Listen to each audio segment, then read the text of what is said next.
What's going on, guys? Welcome to your third tutorial in the Facebook Developers for Android series.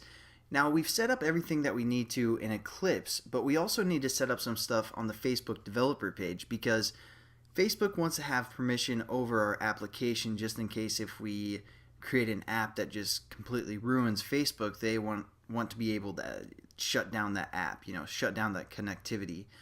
So we have to get permission from Facebook by declaring our app on the developer site. So again, just go over to developers.facebook.com, go up to the apps, and I kind of blocked out some of my information here.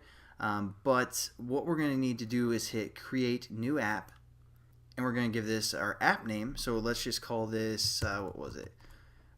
And one thing that you guys want to consider is you can't have face in your name at all. Like, it won't allow you to create an application with the word face in it anywhere. So if your application is like Facebreaker, that was an app I was working on, and I was like, what? Why can't I do that?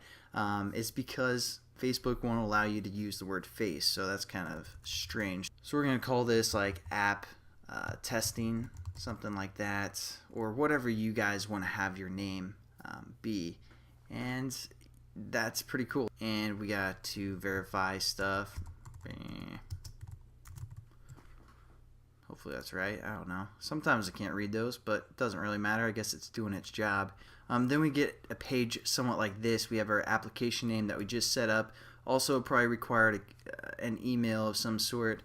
And if you want, you can put your site name, some other stuff. But what we need to do is go down to the native Android app, click that, and obviously it's not saving perfectly because we have to include some extra information in here, and that's what this tutorial is all about, is getting the information that we need to put into the Facebook.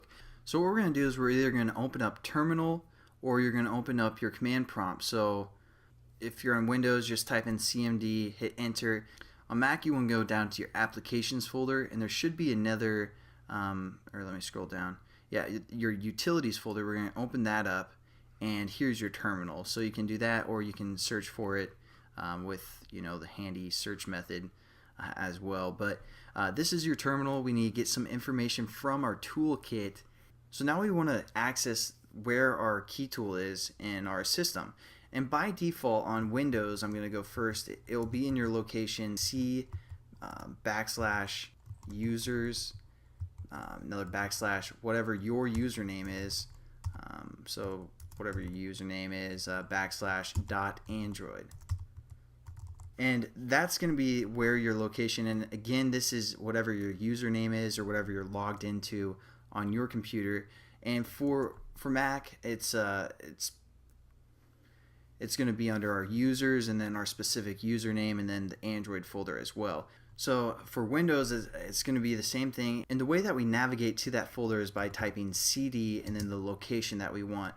Just to talk about some terminal stuff, LS will show you all the folders that you're currently in, but we want to actually go to our root because right now I'm just in my main folder.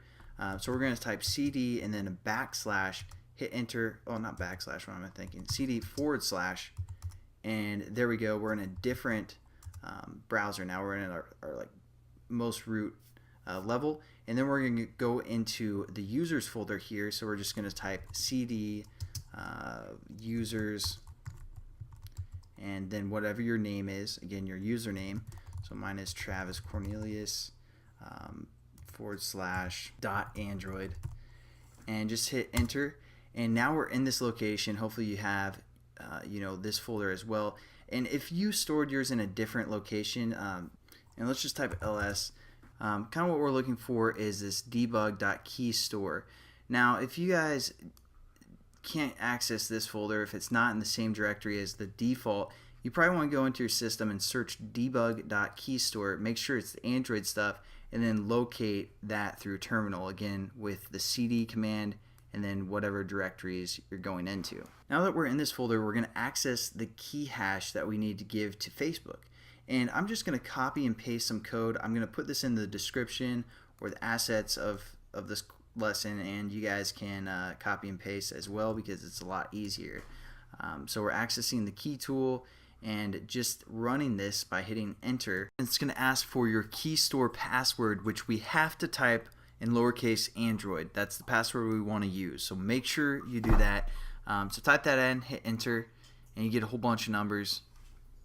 That's how it works. So we're going to copy this code that it gives you, go back over into the developer Facebook page, and paste that into our Android key hash here. Again, I'm blacking some of that out. Again, we might want to access what our Android package name is, and again, mine was travis.mybringback.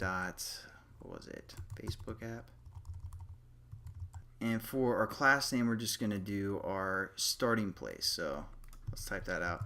We might change this later, but just to give it some additional information. And now what we're also going to do is enable Android SSO, because if we would have saved that, it would have given us an error. So we just have to enable that, hit save, and we're good to go. We got all of our updates, and we should be done from the Facebook side of things as well. So let's jump over into Eclipse, and the first thing that we're going to need to do is set up our permission, because obviously our application needs to work with the internet so it can get to Facebook and interact with it. So let's go into our Android manifest,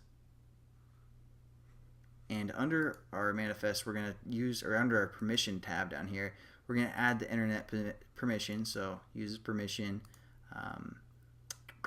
It's amazing how many times I forget to add permissions, and it just really bugs me. So I spend a while debugging, so I like to do all my permissions first.